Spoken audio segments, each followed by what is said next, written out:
What's up, y'all? Brandon with BC Talks here. Today, I am going to go over my most anticipated movies of 2025. There's a lot of great movies coming out this year because of the strikes.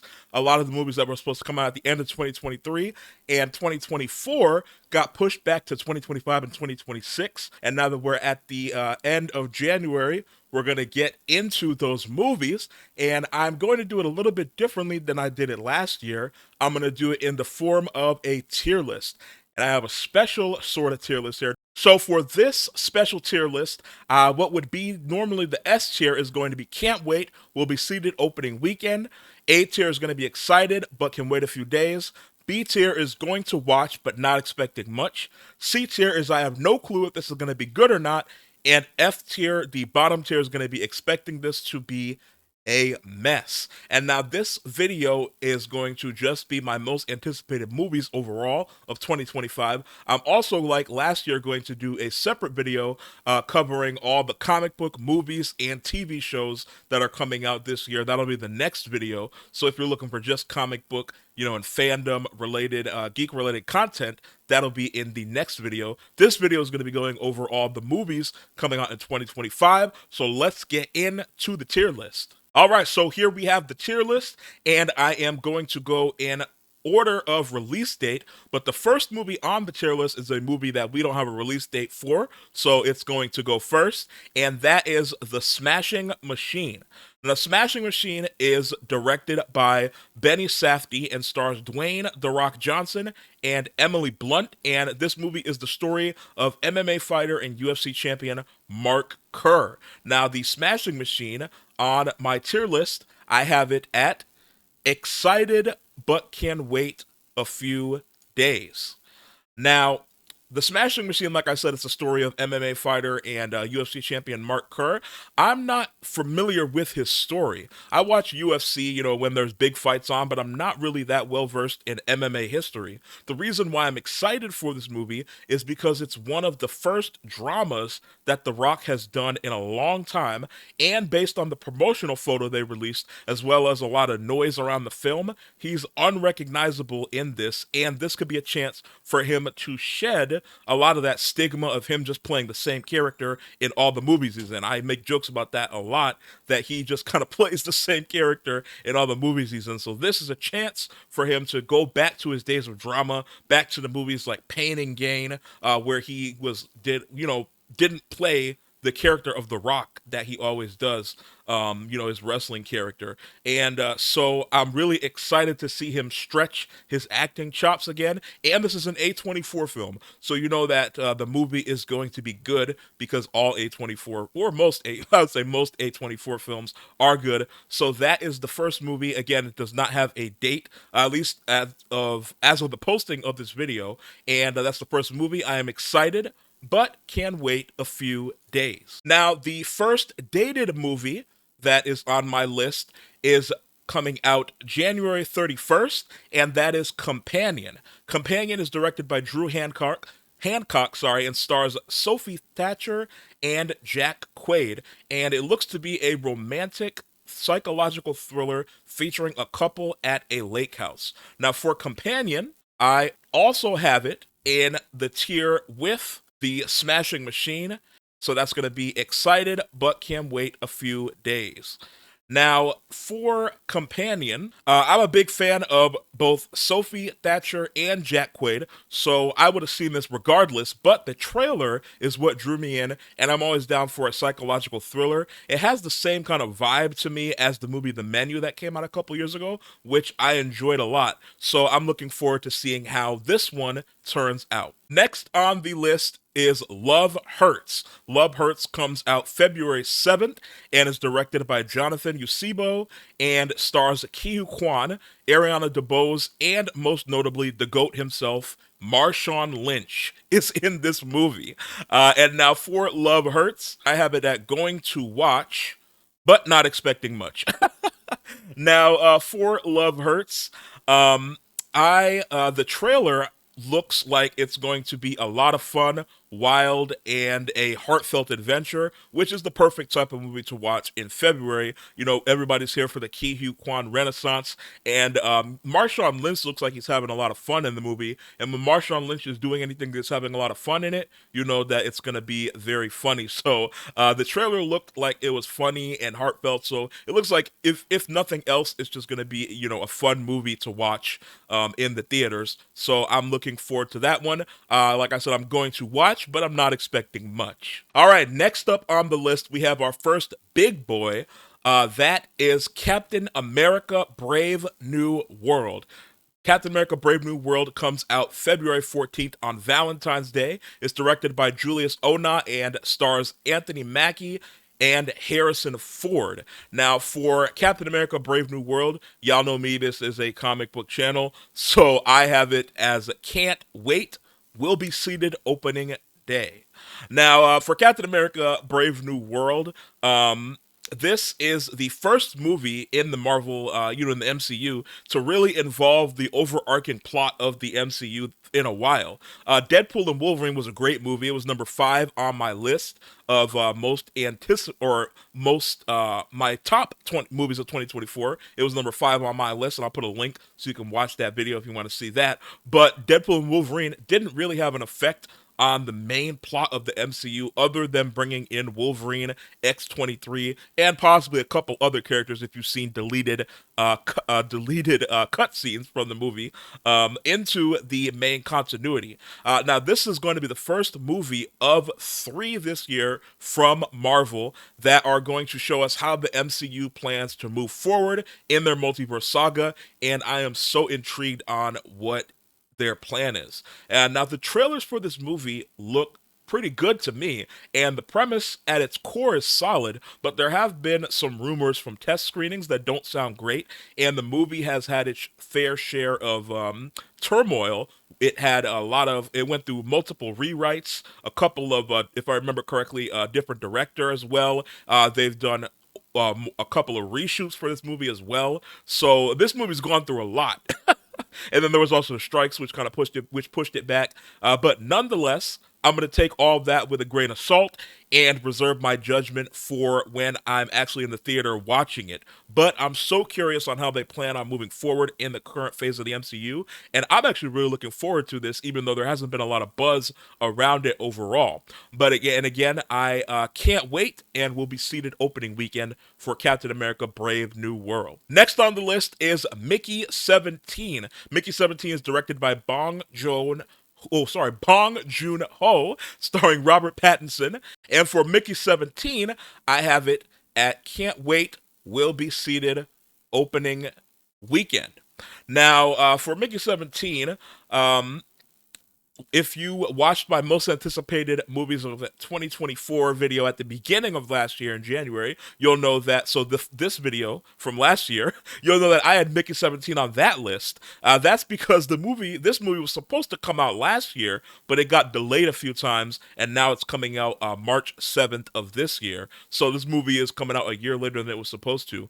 But Bong Joon-ho is a great director, and Robert Pattinson is one of my favorite actors out right now. He's an amazing actor. So this is a must-watch pairing, in my opinion. And based on the trailer, the movie looks like it's going to be a lot funnier than I originally expected to. You know, when you see Bong Joon-ho, he does dabble in comedy within his movies, but his movies, especially like Parasite, are a lot more kind of serious and kind of darker. So it was funny to see the trailer had a lot of humor in it, and also Robert Pattinson doesn't typically take roles with humor in them, at least his past few roles. You know, was in the Batman, he was in the Lighthouse. So his past couple of roles, they've been a little bit darker. So it's interesting to see him take this role that looks like it's going to be a little bit more humorous, at least based on the couple of trailers that have come out. But the trailers look really good. And so like I said, I am very much looking forward to this movie. I can't wait, and will be seated opening weekend. Next on the list is Snow White. Snow White comes out March 21st. It's directed by Mark Webb and stars Rachel Zegler as the titular Snow White and Gal Gadot as her antagonist, the Evil Queen.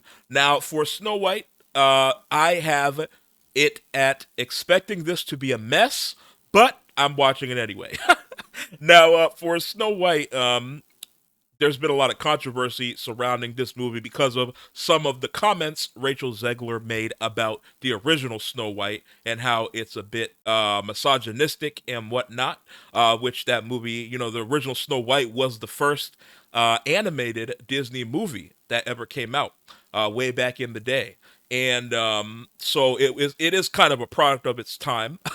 I can see where she was coming from, but I think that the way that she kind of made her statements kind of made a lot of people mad and kind of saying that she was crapping on the old movie, which this is a remake of. And also, when the trailer came out, the dwarves do not look great. The CGI for the dwarves does not look great. I'm hoping that they can pull like a Sonic, like when that first Sonic trailer came out and Sonic looked terrible, and then they fixed him, thank goodness, and now the Sonic franchise is very popular. I'm hoping they do the same thing with the dwarves here because the dwarves do not look good. The CGI for the dwarves is not good. But there was also controversy around that because there was real dwarves, little people. They got mad that they were using CGI instead of hiring actual dwarves. Giving them jobs. So that was a whole nother. This movie has had a lot of controversies. And then adding to that, the trailer, not just the dwarves, but the trailer overall doesn't look very exciting. Doesn't look like there's anything fresh or new they're doing with it. It's not like Mufasa the Lion King that just came out. The first Lion King was just a shot-for-shot remake, so that was kind of boring and wasn't that great, even though it made over $1 billion.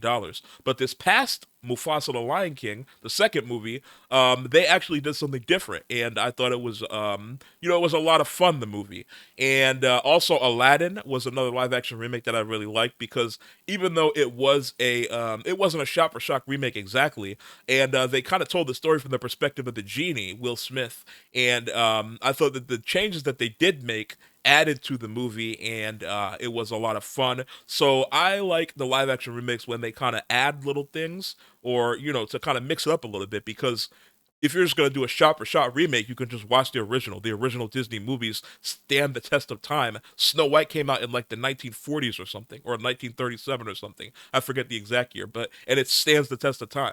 So the original Disney movies, if you're just going to do a shot for shot remake, you can just watch the original. So there's no point of remaking them other than for Disney to keep the copyright and the IP and make some money off of them.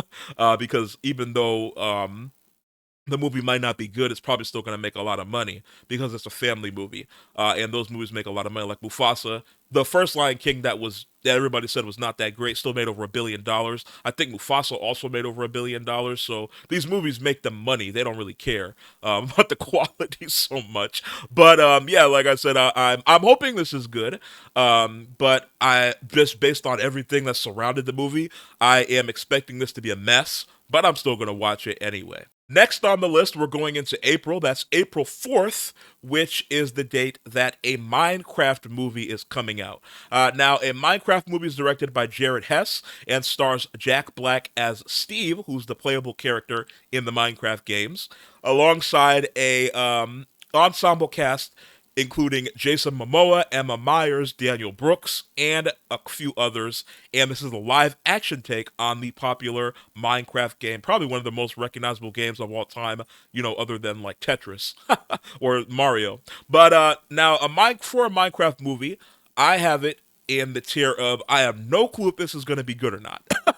This is so weird to me. I never thought that we would see a Minecraft movie because Minecraft for the longest time didn't really have a plot until they added, the Ender Dragon and the Nether and whatnot, to where you have to kind of defeat the Ender Dragon and beat the game. But even that is not really a plot. Like Minecraft isn't like a linear storytelling game. It's like an open world exploring game that doesn't really have a story to it. There have been Minecraft story games made after, but the main Minecraft game doesn't have a narrative. So to make a movie about Minecraft, I don't know what this movie's going to be about. It's going to be interesting, but I'm interested to see this because I'm an OG Minecraft player. Well, technically, I didn't, I didn't start in the very beginnings of the alpha. I started playing Minecraft in 2012, which was like right a few months after they opened up the alpha to the public. So it was like a few months after that. I think the alpha came out in like November of 2011, and then I started playing in like the summer of 2012, and Minecraft kind of blew up. It was super popular, and then it died down for a little bit, and then came back in like 2015 and blew up again. When Microsoft bought it, um, it blew up again because they put it on consoles. But originally Minecraft was a computer game, and then it blew up, and then they did like mobile versions and whatnot. But I'm like from the old days, like if y'all know Tobuscus, Nugget in a biscuit, and I can swing my sword and all that. There wasn't all these fancy mod packs and whatnot. You just played the game, and it was. I've watched videos of those old alpha days, and it's way different than it is now.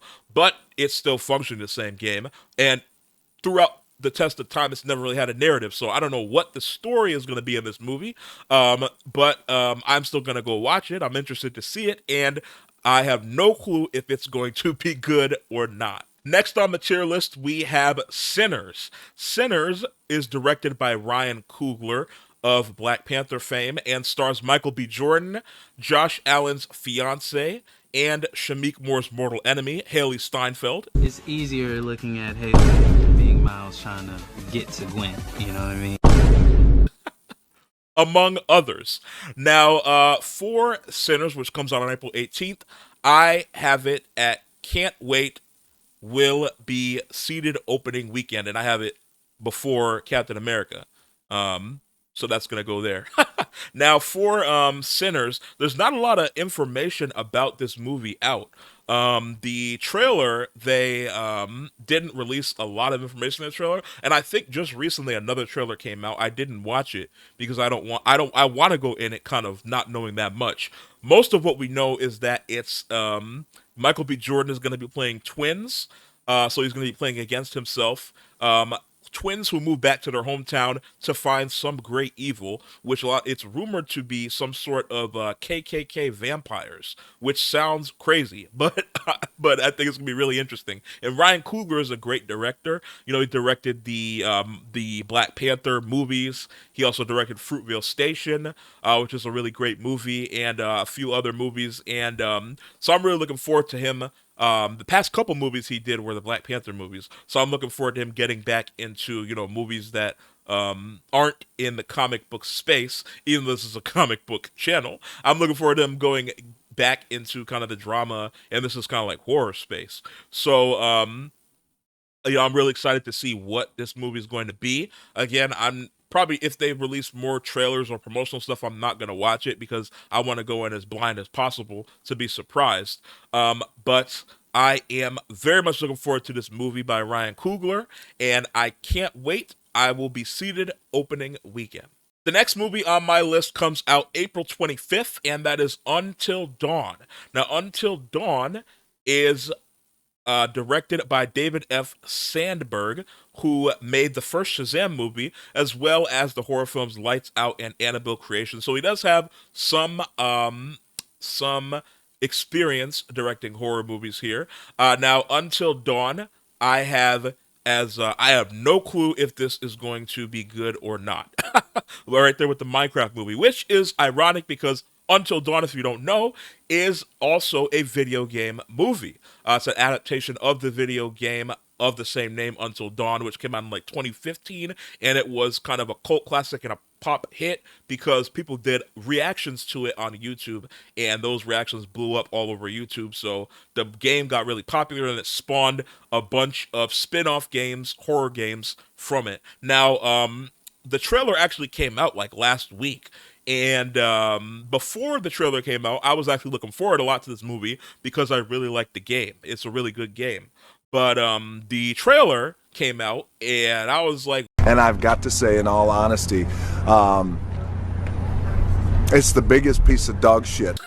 And anybody that's played Until Dawn, if you know the games and you watch the trailer, if you look at the comments underneath the trailer, a lot of people are saying, "What is this? This is nothing like the game." They completely changed the story of the game to where it's kind of like Groundhog Day more than it is Until Dawn. There's a couple of references, like the guy with the clown mask, and they do show like some kind of Wendigo-looking monster. But other than that, and they're in a house.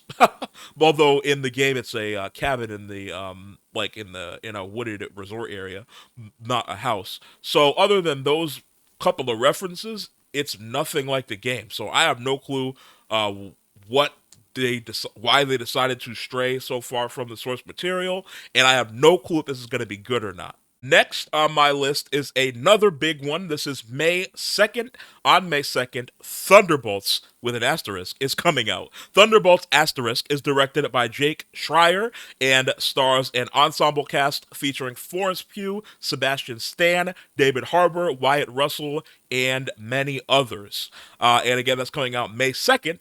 And of course, this is a comic book channel, so I have it as can't wait, we'll be seated opening day.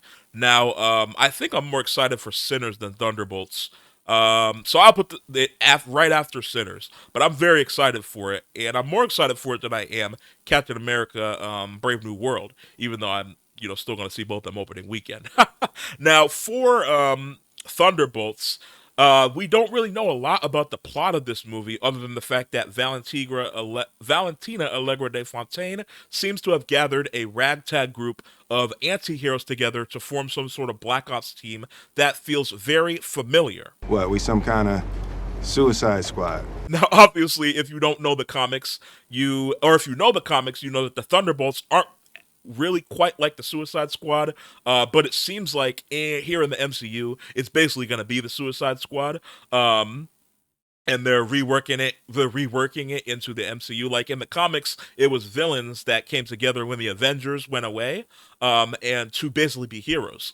But this seems like someone's Valentina is gathering these sort of anti-hero, darker heroes together to do some sort of Black Ops mission with the Sentry, who is Bob in the movie. There's a lot of rumors and there's a lot of theories going around that the asterisk in the title is because they're going to change the title to Dark Avengers. And they do show in I saw the latest TV spot or whatever trailer that came out, David Harbour's character, the Red Guardian, says, we're the Thunderbolts. And then they say, we can't call ourselves that. And then he says, well, I like the name. And they said, no, we can't call ourselves that. So they're obviously not going to call themselves the Thunderbolts. They're going to change the name. And a lot of people think they're going to change the name to the Dark Avengers, which I think would be cool and pretty apropos. But I'm also curious to see how they handle the Sentry, because the Sentry is extremely powerful and dangerous due to his alter ego, the Void. Now, adding the Sentry to the MCU adds a very interesting problem, because he's going to be a bit overpowered. So it's going to add like a power scaling problem. It looks like in this movie he doesn't have his full powers yet, or he might not seem to know who he is, or he's hiding it because he's scared or whatever. But when he does finally realize himself, the Sentry is a pretty powerful character. If you don't know the Sentry, he's essentially Superman of the MCU, but he has a alter ego, a second half to him, called the Void, which is his evil side that comes out sometimes, and it tries to destroy the world. And he kind of like deals with like depression and dissociative identity disorder. So he's an interesting character, but he's very, very powerful. Like I said, he's basically Superman. So Superman level power. So the only characters in the MCU that we have at the moment that are at his level are like Captain Marvel, which we don't know what she's doing. She's back on her farm on Earth, and then Thor. Thor is, nobody knows where Thor is either. He's not on the world currently. And then maybe Monica Rambeau, but Monica Rambeau is trapped in another universe with the Fox X-Men, or at least Kelsey Grammer's Beast. So we don't really know. There's not really a character in the MCU currently that's as powerful as him. And it's really interesting to pair such a powerful character with all these other characters like Red Guardian, Ghost, and Florence Pugh's character, the White Widow, all these characters that don't have like Bucky, all these characters that don't have like very strong superpowers or no superpowers at all, or basically most of them are super soldiers. It's interesting to pair such a powerful character with them. I'm interested to see how they handle that dynamic. And I'm really interested to see what the plot of this movie is and how it kind of moves forward the whole plot of the MCU.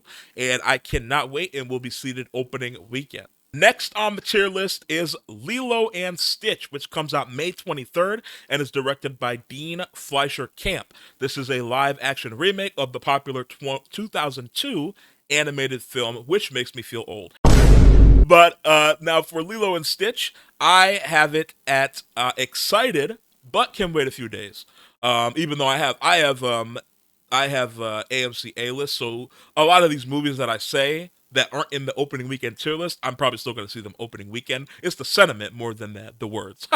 So I'm still going to see this opening weekend, but I am excited, but I could wait a few days, even though I will still see it opening weekend. Now for Lilo and Stitch, unlike Snow White, I am very excited for this, and I think it's going to be good, or at the very least, if it's not good, it's going to be a lot of fun, because Stitch is a fun character, and the little things, they haven't released a trailer yet, at least at the posting of this video, but they did like a little teaser, and Stitch looks good, the CGI looks good, and you know, they do the voice and whatnot, and I'm a very big fan of the kind of Lilo and Stitch universe as a whole. The world that they built is really interesting, and as a kid, I was really into the other movies and also the animated series as well. I used to watch the animated series all the time, so I'm really hoping we get a cameo from Ruben in this.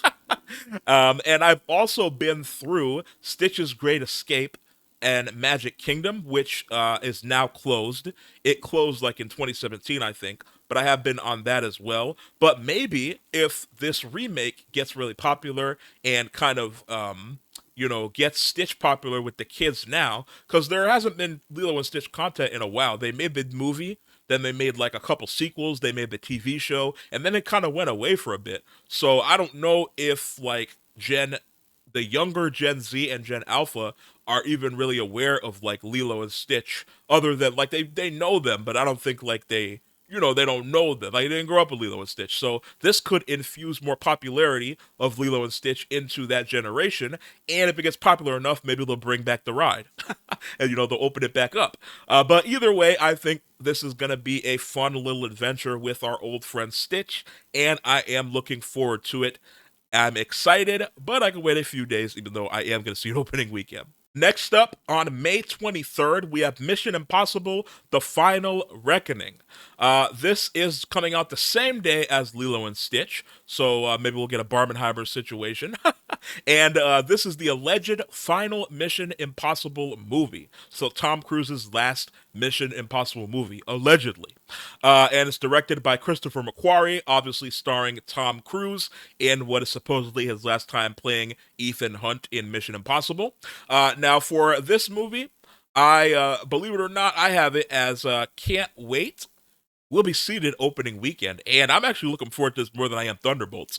The last Mission Impossible movie, kind of went under the radar because of the whole Barbenheimer craze. It came out like a month before Barbie and Oppenheimer, so it kind of got lost in that whole shuffle. And but it's a really good movie, The Last Mission Impossible, the first part of this one, because this is part two. It's a part two of the finale is a part two, so this is part two. The part one that came out before Barbie and Oppenheimer was a really good movie. I really enjoyed it. A lot of action. It was a very good movie. So the last few Mission Impossibles have been pretty good, in my opinion. I think it was criminally underrated and got lost in the shuffle of the Barbenheimer craze, but it's a good movie. And if this is actually the last time Tom Cruise plays Ethan Hunt, you know he's going to go out with some crazy wild stunt. He might actually fly to space and do like a spacewalk in space for real. he flew up to space on somebody's rocket ship, one of these billionaires' rocket ships, and did a spacewalk for the movie or something crazy. Because he's always doing crazy stunts for these movies. So I'm excited to see how this decades-long story ends. The first Mission Impossible came out in in like '98 or something. If I'm like the late '90s. So it's been almost 30 years, pretty much my entire life. Mission Impossible has been around, and this is going to be the last one. And I can't wait, and will be seated opening weekend. Next on the list, on June 6th, is Ballerina. Ballerina is directed by Len Wiseman and stars Ana de Armas as the titular character. And now for Ballerina, I am going to watch, but not expecting much. And I'll put it ahead of Love Hurts here. Now, for Ballerina, if you watched my last episode before this version of the video last year, at the beginning of last year, my 2024 most anticipated movies list, Ballerina was also on that list. Ballerina's kind of gone through some production problems. It was supposed to come out last year, and then it got delayed and delayed and delayed, and so now it's coming out June 6th in the middle of this year. Now, and there's been a bit of gossip around the movie because Len Wiseman, according to Len Wiseman, the current director, it got delayed because of additional photography.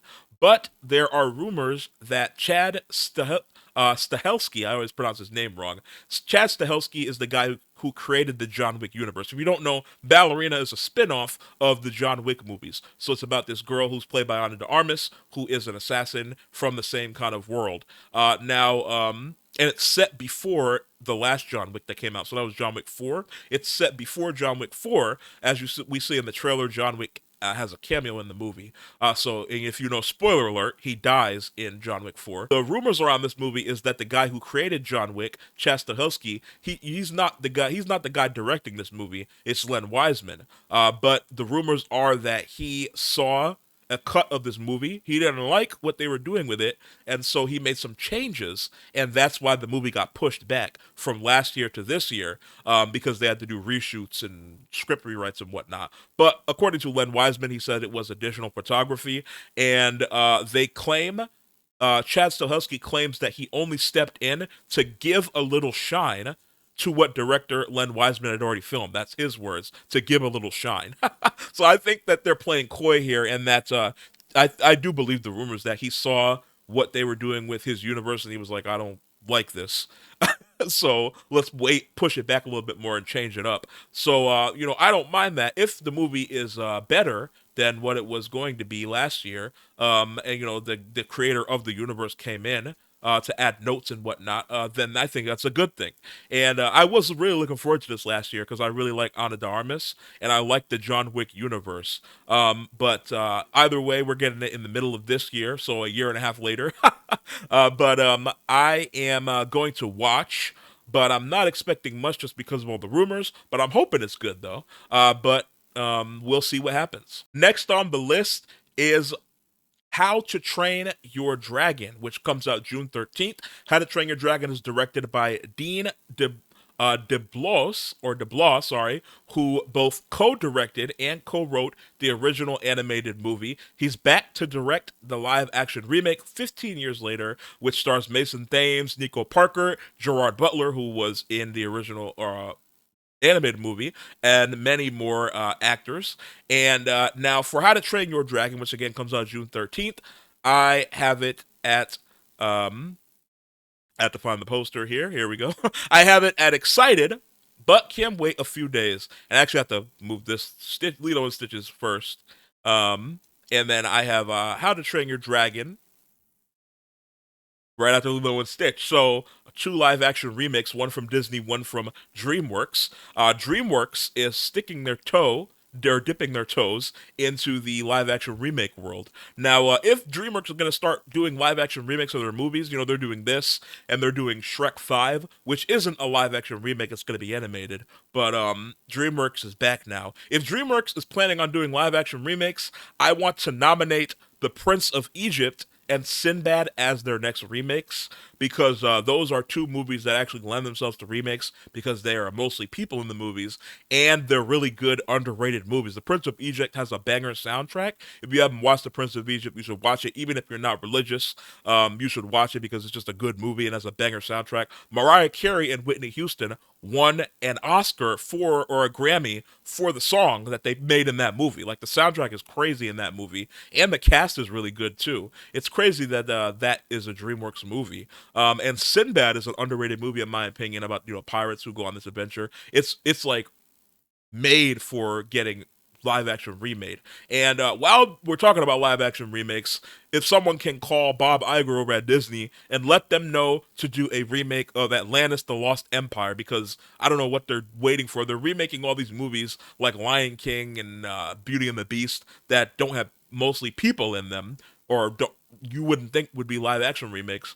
Atlantis is literally made to be a live action movie. I don't know why they don't remake that. And it would benefit from being in live action, in my opinion. But back to How to Train Your Dragon. I'm a fan of this franchise. I think that the trilogy is one of the better trilogies, like overall in trilogies. It's done really well. And they released a little teaser trailer a few months ago.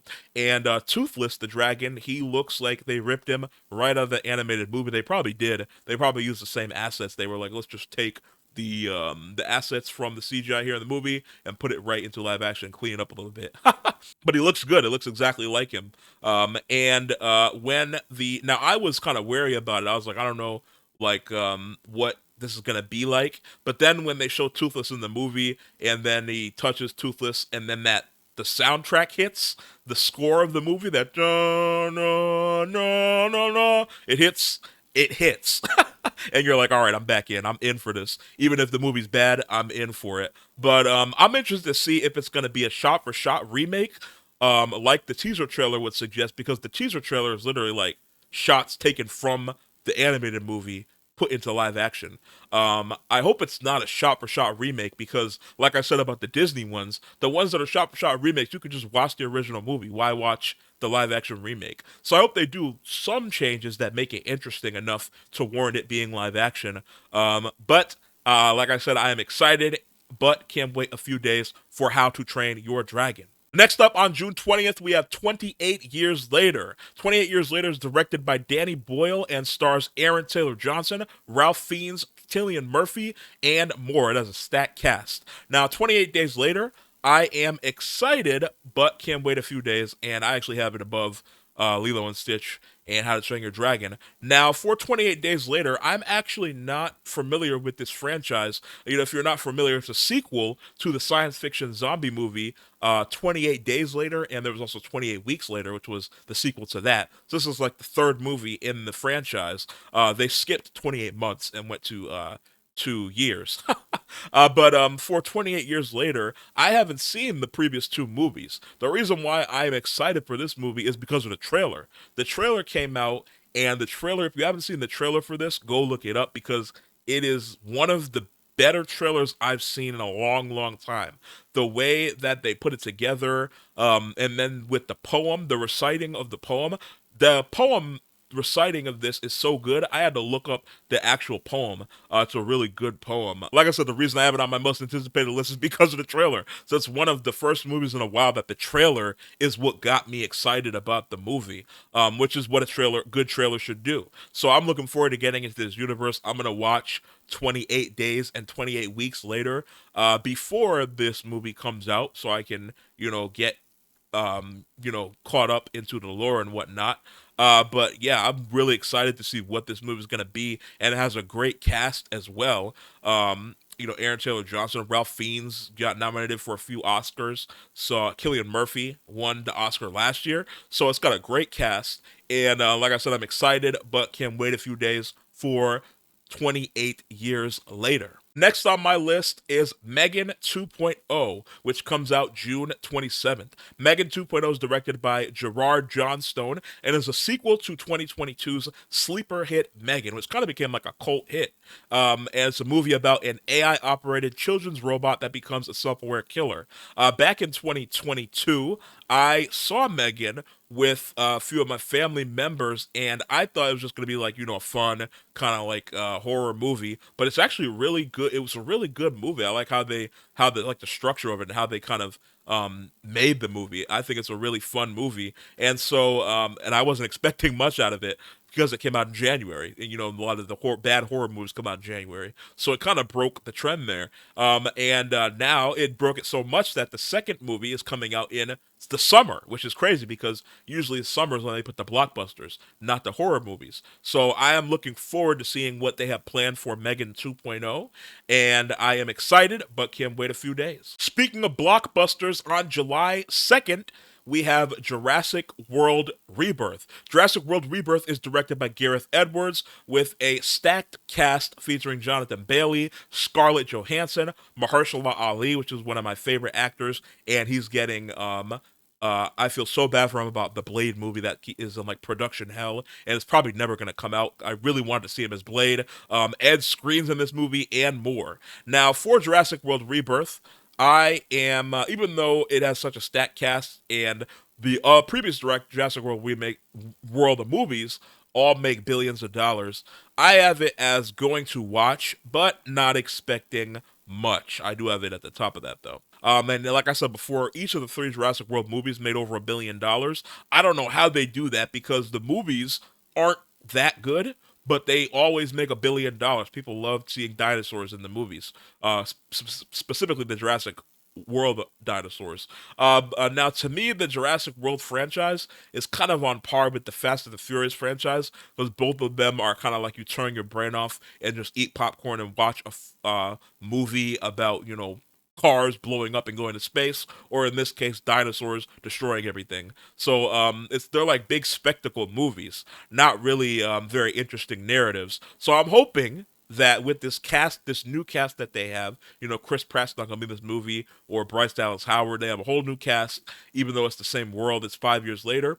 I'm hoping that this new set of Jurassic World movies is going to be more interesting, like narrative and plot wise, and kind of structured better. But I do like the cast, and so I'm hoping that they have a fresh and fun new direction for the plan that they have taking the Jurassic World franchise moving forward, and I am going to watch, but not expecting much. The week after that, on July 11th, is probably the biggest movie of the summer and my most anticipated of all these movies. That is Superman. Superman is directed by James Gunn and has a big cast of characters led by David Cornsweet as Superman and also Nicholas Hoult as Lex Luthor. Now, for Superman, y'all already know I'm super excited for this movie, and it's my number one. Can't wait. We'll be seated opening weekend. And of course, it's my number one most anticipated. Now, for Superman, I could go at length on Superman. I will go into a lot more. I've talked about it before. I did the trailer reaction, which you can watch up here at the top. I'll put a link. And also, I'll talk more about Superman in depth in my comic book, movie, and TV preview video, which if I can't put it in now because it's not made yet, but when it is made, I'll put a link to it as well, so you can go watch that. But y'all know I'm beyond excited for this movie. Don't sit next to me because I am going to be bricked up the entire movie. Pause. God. But I've talked about this movie ad nauseum. There isn't really much more I can add to it. I'm going to go into a lot more, hype and depth about it in my comic book, movie, and TV preview. I am just counting down the days. James Gunn's been releasing little tidbits of information and clips and whatnot lately, so I'm super excited, and it's my number one most anticipated. I cannot wait, and I'll be seated opening weekend. Just 2 weeks after my most anticipated movie of the year is going to come my most anticipated Marvel movie of the year, and probably my second most anticipated overall. That is Fantastic Four First Steps. Fantastic Four First Steps comes out July 25th and is directed by Matt Shakman and stars Pedro Pascal, Vanessa Kirby, Joseph Quinn, Eben Moss-Baccarat, among many others. Now, for Fantastic Four First Steps, it is my second most anticipated, so it's going to be right after Superman, and can't wait. We'll be seated opening weekend. Now, for Fantastic Four First Steps, as of the posting of this video, a trailer hasn't been released yet, although a lot of people are thinking, and I bet money too, that they're going to release the trailer during the Super Bowl, for the commercials and whatnot. They release all the big trailers and commercials. They're probably going to release the trailer for this movie during the Super Bowl, which is actually here in a couple of weeks.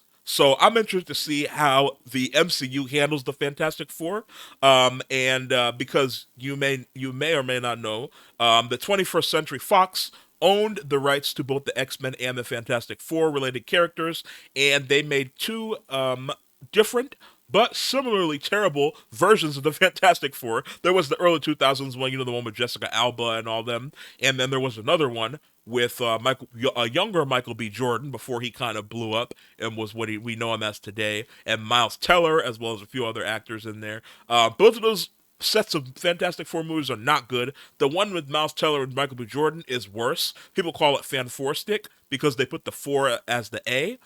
So people made fun of it to call it Fan-4-Stick. So Fan-4-Stick was the worst one.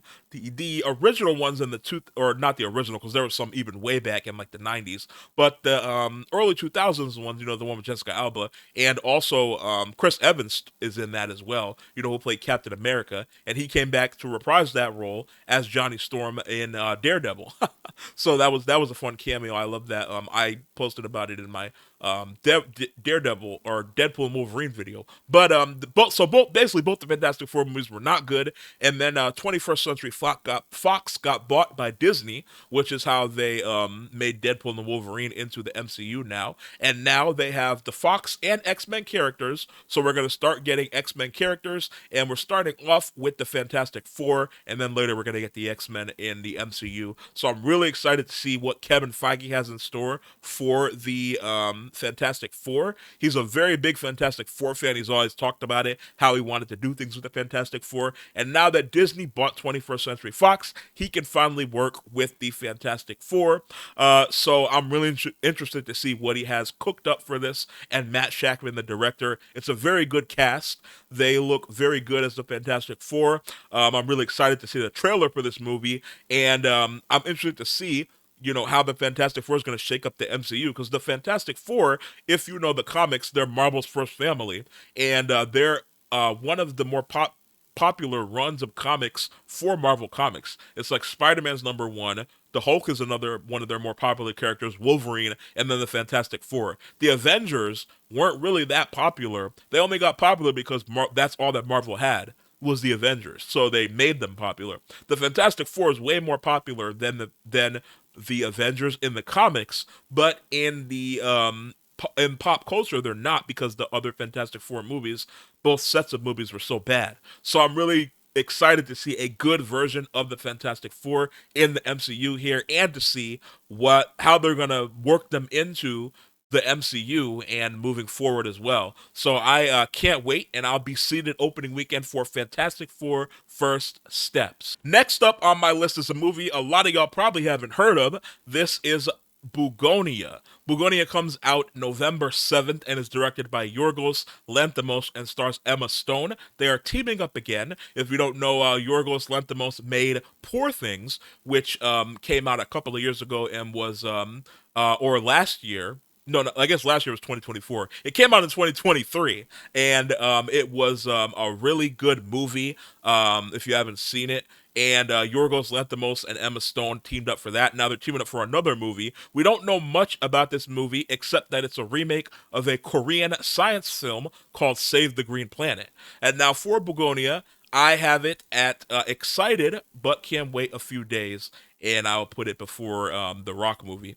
Now for Bugonia, like I said, we don't have a lot of information on it, but it's a remake of that Korean movie called Save the Planet. And in this version, two conspiracy theorists kidnap a CEO of a major company. The CEO is played by Emma Stone, because they're convinced that she's an alien planning on destroying the Earth. Now, the reason why I have it on the list, like I said, is because Yorgos Lanthimos and Emma Stone are teaming up again after Poor Things. I really enjoyed Poor Things, and it was my number 3 movie of 2023. So I'm really looking forward to seeing what they have cooked up this time, and I am excited, but can't wait a few days. Now, on November 21st, next up on the list, 2 movies are coming out, so maybe we'll have another Barbenheimer situation. The first movie is going to be Wicked for Good. Wicked for Good is directed by John M. Chu and stars Cynthia Erivo, Ariana Grande, and many more. For Wicked for Good, I have it at Can't Wait Will Be Seated opening weekend, and I'm going to put it after Sinners. I'll put it after. Actually, I'll put it after Mission Impossible. Now, for Wicked for Good, I really enjoyed Wicked. It's a very good movie. It's got nominated for like 10 Oscars, and John M. Chu got snubbed as Best Director, in my opinion, as well as Denis Villeneuve. But it's got nominated for a ton of Oscars, the first part, and this is the second part of Wicked. It's called Wicked for Good, and the first movie was a hit, made a ton of money, was very popular, has a lot of Oscars, and it was number 2 on my top 10 my top 10 favorite movies of 2024. So I'm very much looking forward to seeing how the story is going to continue. I don't know that much about the second part of the story. I have seen some little things. I try to stay away from the spoilers, but I have seen some things. But from what I've seen, it's going to get pretty crazy. So I'm very interested to see the second part of this. Like I said, it was my number 2 movie of last year, so I'm really looking forward to the second part. And I cannot wait, and we'll be seated opening weekend. The second movie coming out on November 21st is The Running Man. The Running Man is directed by Edgar Wright and stars Glenn Powell, Josh Brolin, Katie O'Brien, and more. A very good cast here. Now, The Running Man, for The Running Man, I am excited, but can wait a few days. And I'll have it before Bugonia, or I'll have it after Bugonia. Now, for The Running Man, we don't have a lot of information on The Running Man. It's obviously, there was The Running Man is a novel by Stephen King, and it got made into a movie in the 80s, like the mid or late 80s, like 87 or something, and it starred Arnold Schwarzenegger. So this is technically a remake or a reboot, depending on what direction they take the story. Like I said, we don't have a lot of information on it. We don't have a trailer yet. There's no poster for it yet. I had to use the picture of the book for the poster. And but it does have a good cast, and Edgar Wright is a good director, so I'm looking forward to this, and I am very much a fan of dystopian futures. I haven't read this book yet, but I might check the book out before the movie comes out. We still have a few months. It's the end of the year, November 21st, like around Thanksgiving. So we have a few months for that. So I am a big fan of dystopian futures and post-apocalyptic movies. So I'm very much looking forward to this. I am excited, but can't wait a few days. Next on the list is Zootopia 2. Zootopia 2 comes out November 26th and is directed by Jared Bush and Byron Howard. Now, for Zootopia 2, I have it at excited, but can wait a few days, and I have it, I think I have it after the Rock movie, to be honest. But for Zootopia 2, this is the sequel to Zootopia, which came out a few years ago, and it's a really good movie. I'm pretty sure everyone's seen Zootopia. You know Zootopia. And I very much enjoyed Zootopia. And continuing with the theme of movies set to release later in the year, we don't have a lot of information on Zootopia 2 other than the release date, which of course could change.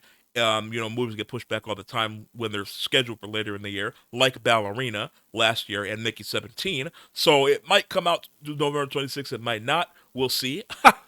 So we don't have a lot of information on this movie, but the first one was really good, so I'm looking forward to the sequel, and I am excited, but can wait a few days. And the last movie on my list is Avatar Fire and Ash. Avatar Fire and Ash comes out December 19th and is directed by James Cameron and stars the regular Avatar cast: Sam Worthington, Zoe Saldana, Kate Winslet, Sigourney Weaver, and more. Avatar Fire and Ash I have at can't wait, will be seated opening weekend. And I have it before... Actually, I have it after Thunderbolts. Now, for Avatar Fire and Ash, like I said, we'll be coming out later in the year, so we don't have a ton of information on it, other than that it's going to feature a new tribe of Na'vi that is an antagonistic fire tribe, which kind of sounds a little familiar. Long ago, the four nations lived together in harmony. Then, Everything changed when the Fire Nation attacked. But despite all the familiarities, I am a fan of the Avatar franchise and the world that James Cameron built. As y'all know, I'm very into science fiction. I'm a Dune fan, Star Wars fan, so I love science fiction, and this is an original science fiction world that he built, even though it has similarities to a lot of other fiction. I'm very much interested to see how the story is going to continue, and these movies make a ton of money every single time they come out, so it's going to continue until James Cameron dies. But for Avatar Fire and Ash, I can't wait, and we'll be seated opening weekend. So this is the final tier list of all my most anticipated movies of 2025, and that's going to do it for the video. So let me know down in the comments what your most anticipated movie of this year is. Make sure you like the video and subscribe to the channel for more comic book, movie, and pop culture related content. And stay tuned for that comic book, TV, and movie preview that's going to come out after this video. And I will see y'all another day.